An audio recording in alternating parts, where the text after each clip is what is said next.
¿Qué tal amigos? ¿Cómo están? Bienvenidos amigos de Voces y Rostros de Puebla.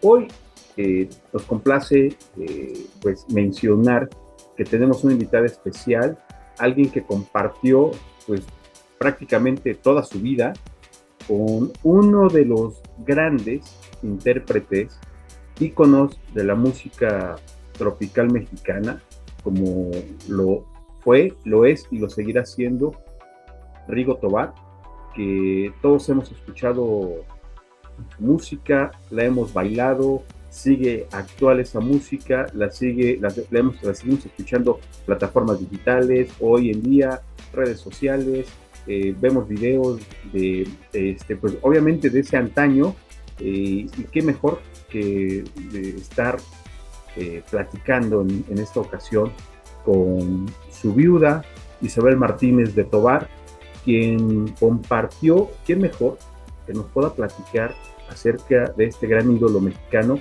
¿Qué mejor que con quien compartió, con quien vivió, con quien subió, bajó,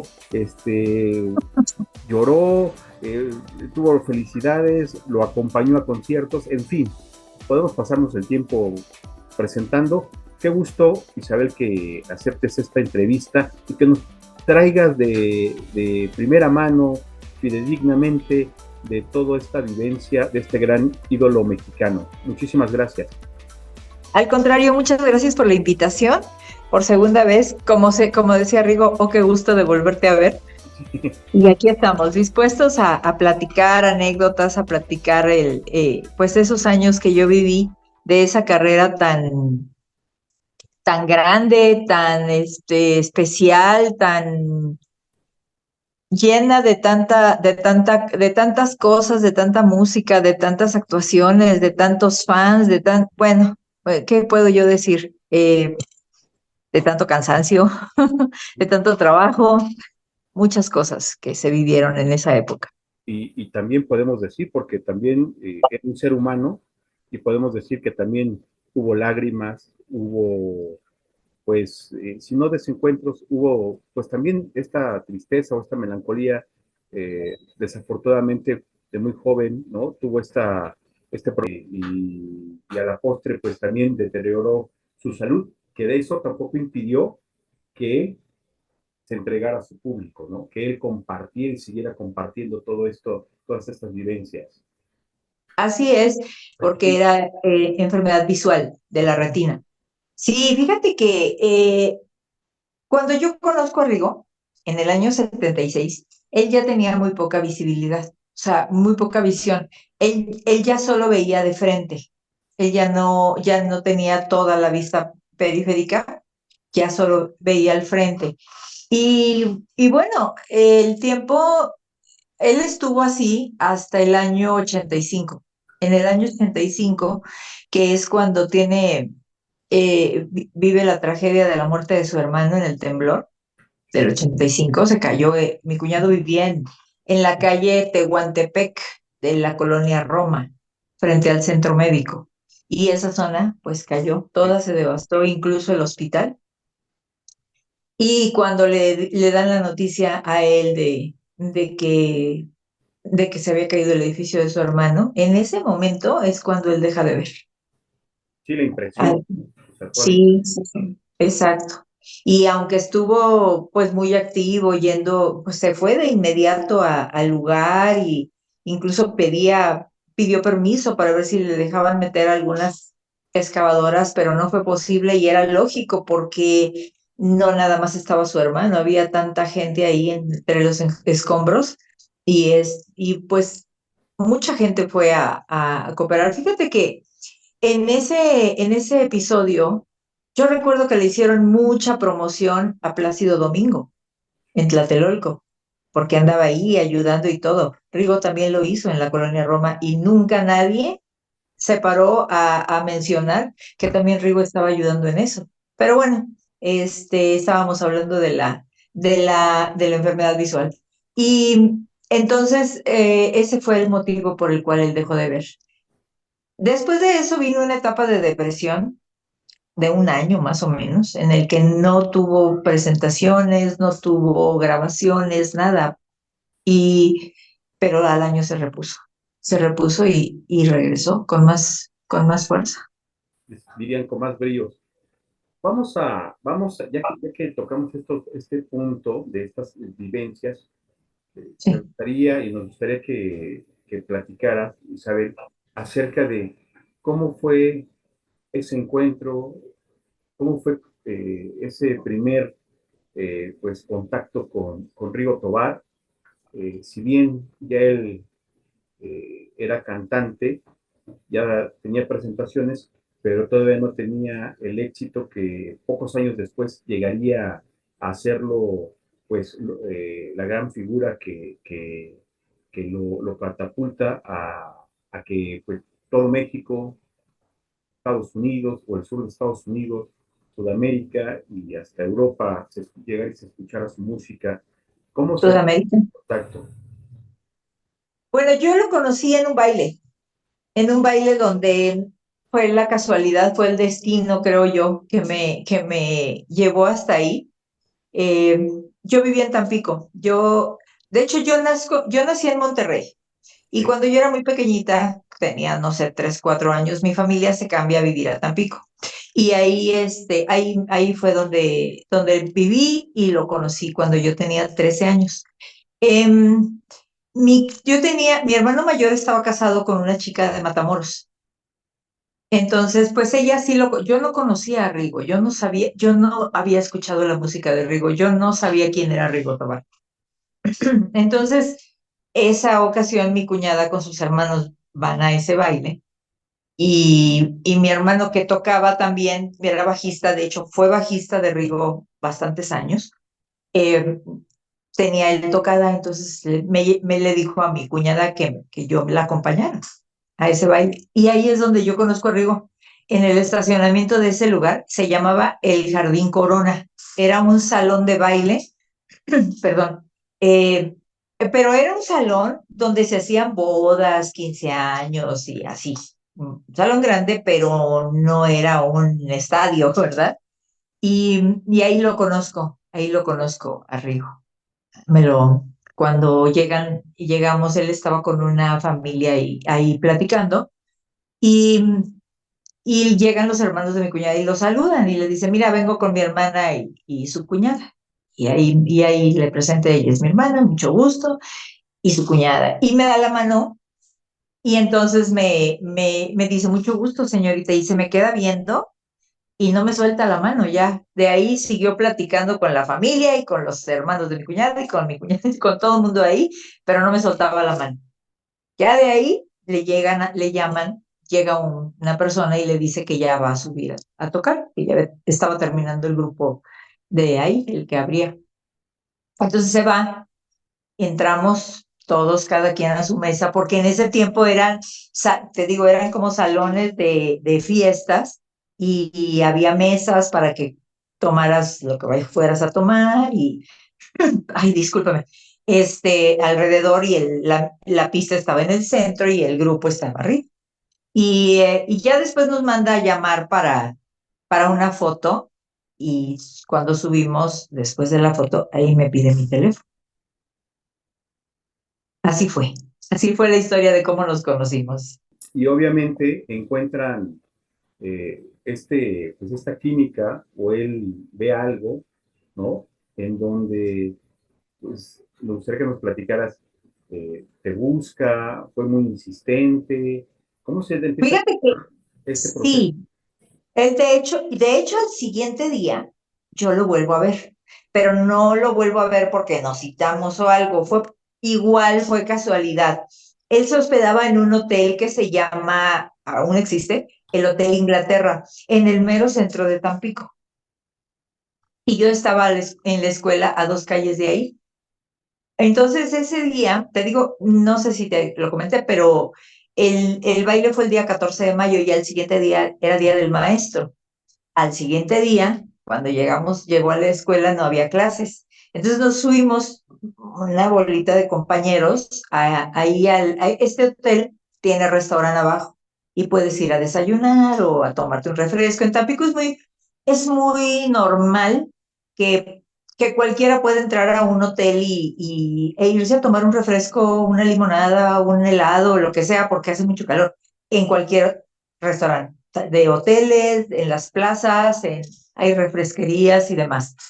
Entonces nos fuimos varios ahí, a ese lugar, porque también es muy común que te metas, incluso para cruzar una calle, te metas por Sears, que está en una calle y sale en la otra, para aprovechar el aire acondicionado, ¿me entiendes? Y creo que esto es de todos esos lugares en donde es mucho calor. Entonces nos fuimos ahí porque hacía calor, porque podíamos entrar nada más a tomar. Y cuando entramos todos, ahí estaba Rigo sentado. Se estaba tomando un café porque ya se iban de ahí, de esa ciudad, estaba el autobús afuera. Y me vuelve a hablar, o sea, cuando yo paso, lo veo que está ahí sentado y me dice, señorita, y me dice, ya me le acerco y lo saludo, y me dice, no, no se quiere sentar. Y ya me empieza a preguntar que cómo le pareció el baile, que cómo me pareció el baile, que si yo conocía su música, le dije que no, él me preguntó que si me había gustado, que cuál canción me había gustado más, etcétera, etcétera. Entonces, bueno, ahí fue una segunda oportunidad para poder platicar. Ujú. Y ya a partir de ahí, él se va y me vuelve y me llama el lunes, no recuerdo si fue lunes o martes, que él ya llegó aquí a la Ciudad de México a su casa, lo primero que hizo fue llamarme. Y a partir de ahí me estuvo llamando, me visitó algunas veces, platicamos, y después hubo un tiempo en que yo me le desaparezco porque me fui de vacaciones con mi familia en verano, y cuando regreso, que me llama, de hecho estaba mi cuñada, me dice, te ha estado llamando Rigo, y ya está muy molesto porque cree que te estoy negando. Háblale. Dije, sí, sí le hablo, mañana le hablo. Y al siguiente día que le llamo, es que me dice, voy a ir, hoy mismo me voy para allá, porque quiero hablar con tu papá porque yo me quiero casar contigo. Pero ya habíamos platicado de eso, anteriormente en la última visita de él. Y, pero no sé por qué fue tan abrupto el mejor ya me caso de una vez, porque tal vez porque mucho tiempo no supo de mí o qué sé yo. Y así fue, así fue. Él fue a Tampico, habló con mi papá, fue muy simpática esa pedida de mano.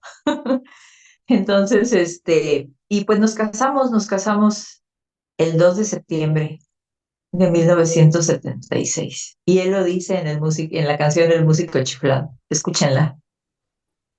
Y ahí, obviamente, también sabemos que, pues, hubo una serie pues, podemos decir, de inconvenientes que se fueron presentando, ¿no? Ah, Fuimos sí, a un informe en de ese momento. digamos como que no se quería dar, pero al final se da esta unión y de alguna manera también él anda viajando, tiene presentaciones. ¿Cómo se dan todos estos momentos?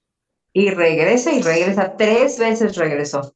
Fíjate que, bueno, cuando ya va y pide mi mano, me dice que por favor, pues que yo vea qué es lo que se necesita y tal para poder hacer el matrimonio civil.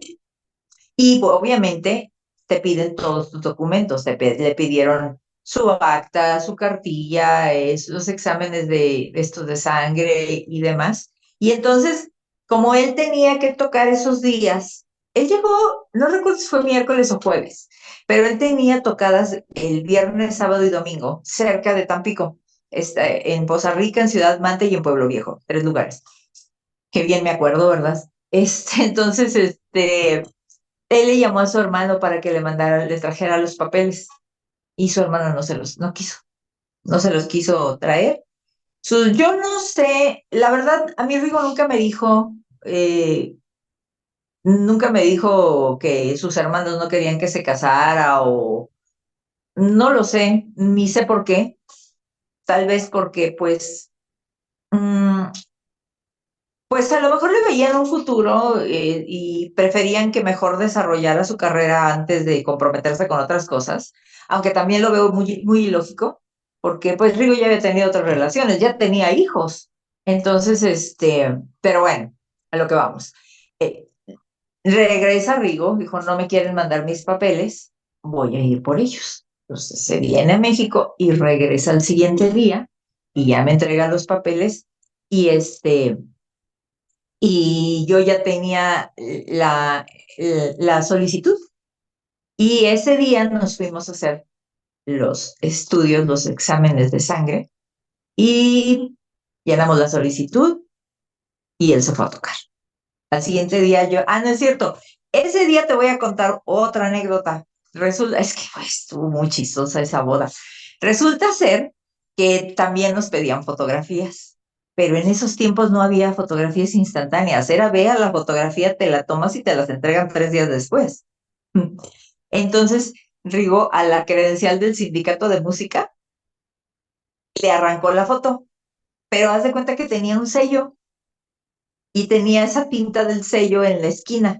Pues ahí estuvo con alcohol quitándosela con el dedo hasta que casi, casi se la quitó. Esa es la foto que tiene esa solicitud del acta de matrimonio. O sea, Y bueno, perseverante, perseverante como fue su vida. sí, así él dijo, me caso y me caso y me caso.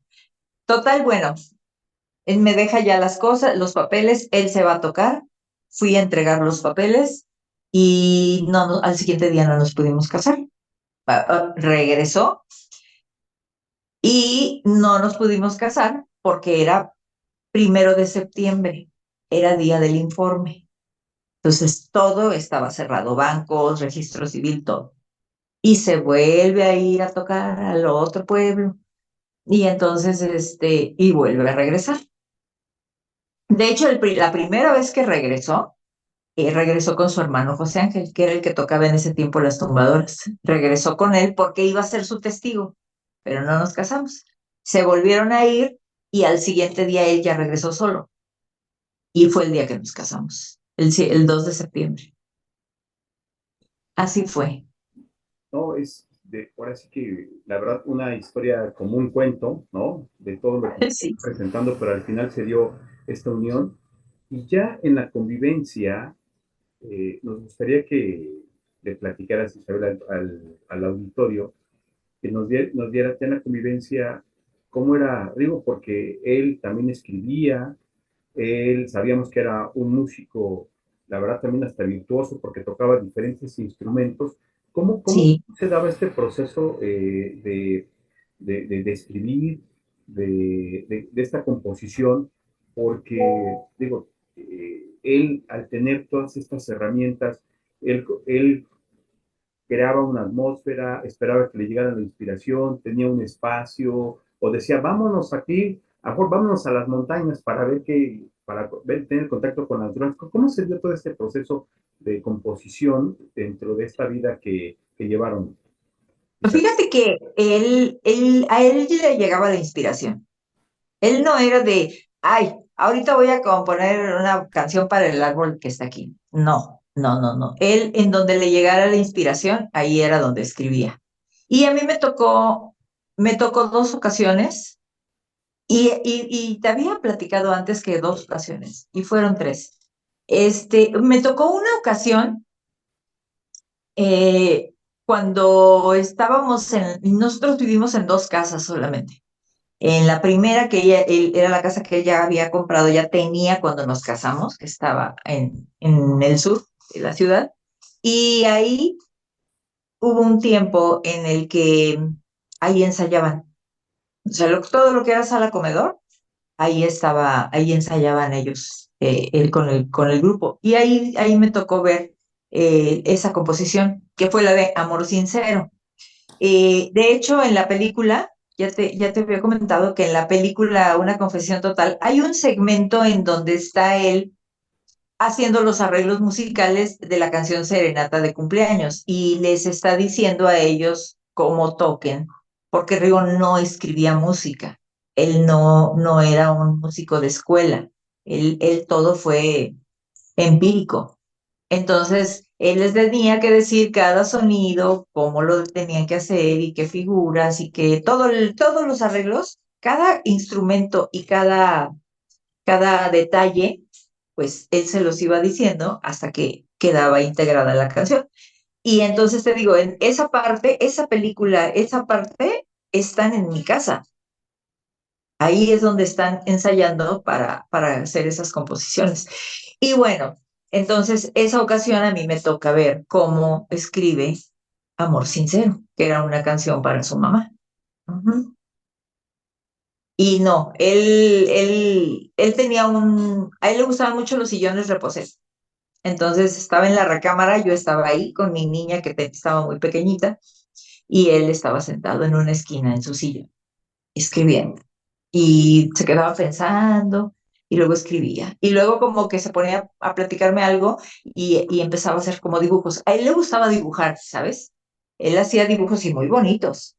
Y entonces así como que dibujaba y hizo una paloma ahí. Ese escrito lo tengo yo, que de hecho debía haberlo tenido a la mano, pero no lo tengo.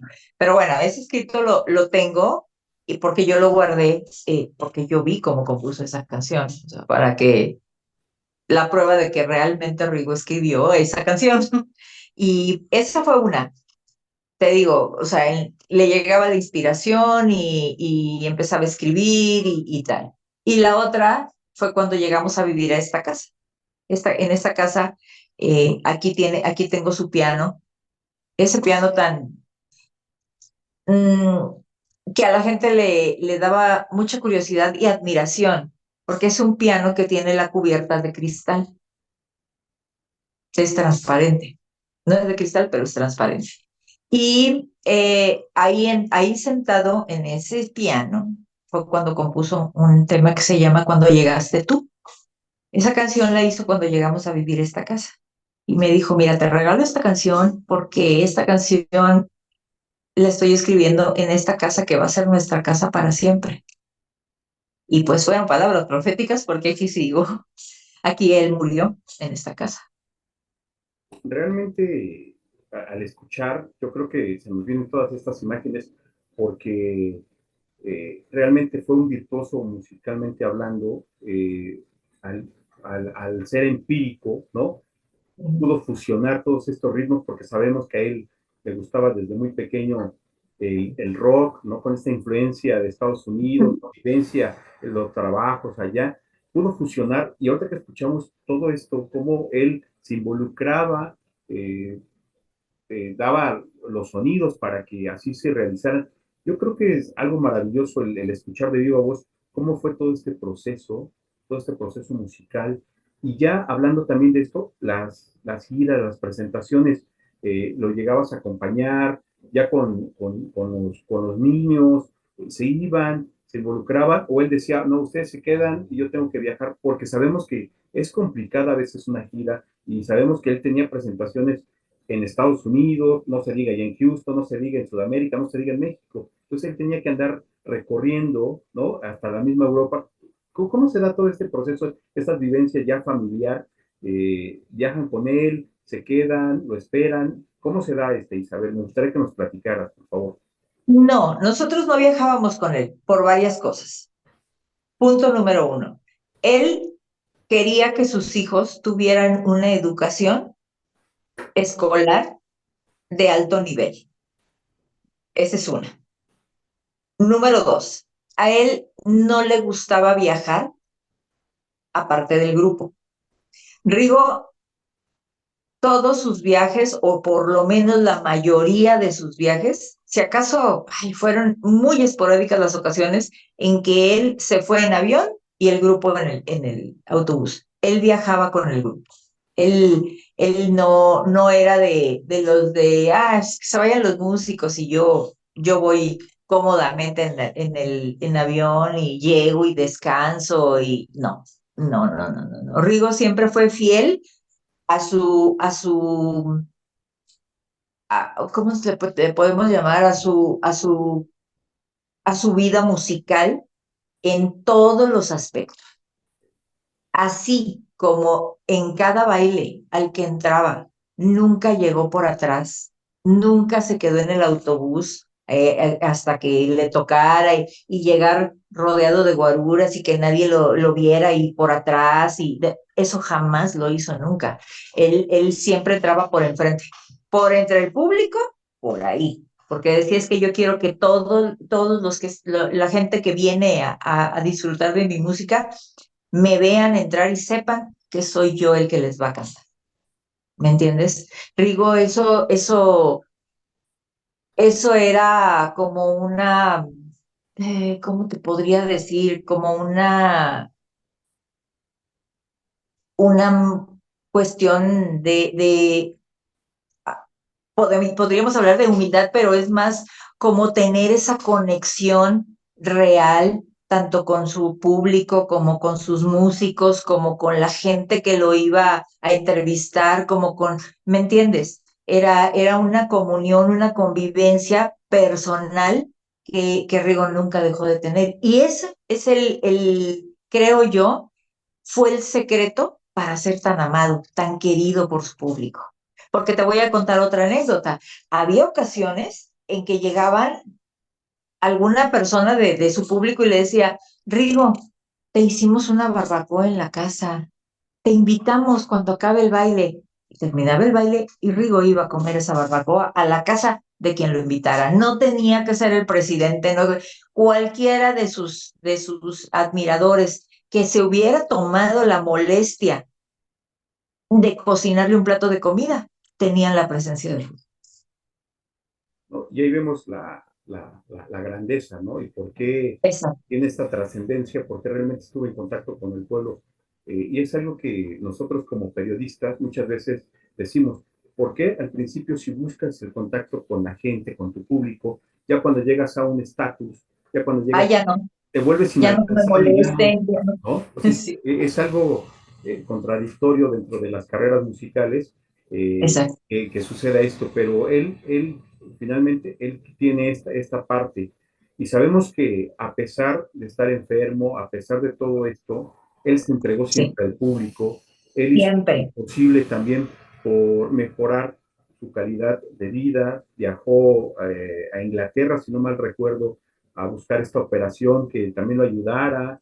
Este, ¿Cómo se dieron todos estos procesos? Porque también sabemos que el ambiente musical está lleno de muchas cuestiones que desafortunadamente es, cuando eres famoso, llegan y te dicen, ¿no? O te dicen, te vuelves, tienes amigos, digamos, y cuando de repente pues, Ah, sí, pierdes, de repente ya nadie, hasta la familia se olvida, ¿no?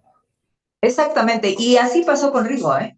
Fíjate que, y bueno, cuando nosotros nos casamos, es cuando él le ofrecen, no sé de qué manera, pero creo que esto fue por medio de correo, ofrecimiento por correo a mi cuñado Everardo, una doctora de allá creo que ella era australiana, y le llegan el ofrecimiento de que según esto, ella lo puede curar de la vista en Londres. De hecho, ella le proveía de todo. Ella le rentó una casa, ella le rentó un carro con chofer, ella le iba a hacer el tratamiento, ¿me entiendes? Pero en realidad fue un tratamiento a base de piquetes de abeja. ¿Cómo se le llama? No recuerdo, no recuerdo exactamente cómo es el nombre, pero era a base de piquetes de abeja. Y según esto, decía Rigo que esta señora narcotizaba las abejas con algo y luego las sacaba y se las ponía para que le picaran. De hecho, se llenaba aquí de la parte por fuera del codo, arriba adelante, a mitad del brazo, y ahí se le hacían como unas ámpulas. O acá en la nuca también, que es de lo que yo me acuerdo. Entonces, pero en realidad no fue ese ni siquiera ahora que sabemos para qué sirven los piquetes de abeja, porque ya se descubrió, no era para un tratamiento para la vista. Y lo único que hizo esta señora fue, pues, sacarle dinero, o sea, cobrarle por eso, por el tratamiento, más cobrarle por la casa, más cobrarle por todo los servicios, ¿no? Entonces, y cuando Rigo, él se fue en agosto y regresó en noviembre. Estuvo de 3 a 4 meses allá. Pero al ver que no funcionó y demás, en lugar de, pues sí, no te voy a decir que se puso contento, al contrario, pues sí le dio mucha tristeza, ¿no? El engaño y todo. Pero dijo, pues ya estando aquí en Londres, voy a grabar mi disco ahí en los estudios de mis ídolos, ¿no? En Sí, los estudios donde grabaron mis ídolos, ahí voy a grabar yo también mi séptimo disco. Y es como se da el, el, la grabación del disco número 7, el Dos tardes de mi vida. sí, Ah, porque no te conté que cuando nos casamos, nosotros casamos en septiembre y en octubre sale el disco de La Sirenita. Y ahí es donde empieza la grandeza de Rigo, o sea, el éxito tras éxito tras éxito, porque ya de por sí todos los discos anteriores habían tenido varios sencillos. En el de La Sirenita fueron todos, las 10 canciones. Todas fueron sencillos y exitosísimas. Claro que como La Sirenita, pues es hasta el día de hoy se sigue escuchando y sigue gustando y pues fue el éxito más grande de rock. digo, realmente es maravilloso escuchar, ¿no? Todas estas vivencias y quién mejor, lo decíamos al inicio, que compartió toda esta vida y que siga preservándose su legado a través de ti, Isabel Martínez, que sin Muchas lugar a gracias. duda, el que tú sigas promoviendo, seas la promotora de que Rigo pues siga estando ahí, ¿no? La música que trascienda, que en algún momento, pues, no nada más en su ciudad esté este museo, sino que realmente pueda tener, porque es algo icónico lo que él hizo en este país musicalmente hablando, las masas, donde realmente podemos hablar que él fue realmente un artista del pueblo, ¿no? El ídolo de las Sí, multitudes, lo recuerdo que así le es. llamaba, ¿no? Todo esto, y qué bueno que tú sigas preservando esto. Pues como todo en la vida, el tiempo es inexorable. No sé si tengas algún último comentario y que sea muy puntual para que el público se quede con estas palabras, porque sí es importante tener de viva voz todas estas historias llenas de vida, de vivencia. Es importante, Isabel. Bueno, mira, yo lo único que les pido, que lo sigan escuchando, que lo sigan recordando.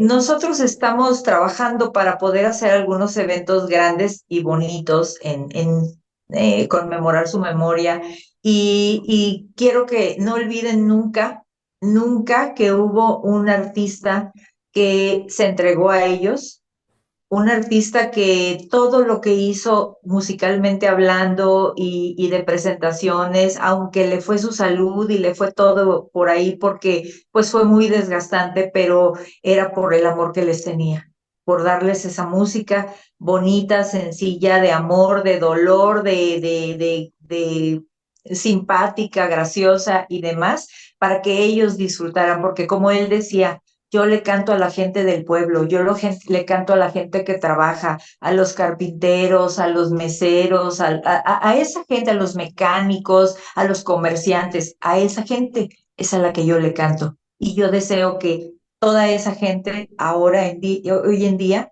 siga transmitiendo su música a sus descendientes y que lo sigan recordando y escuchando.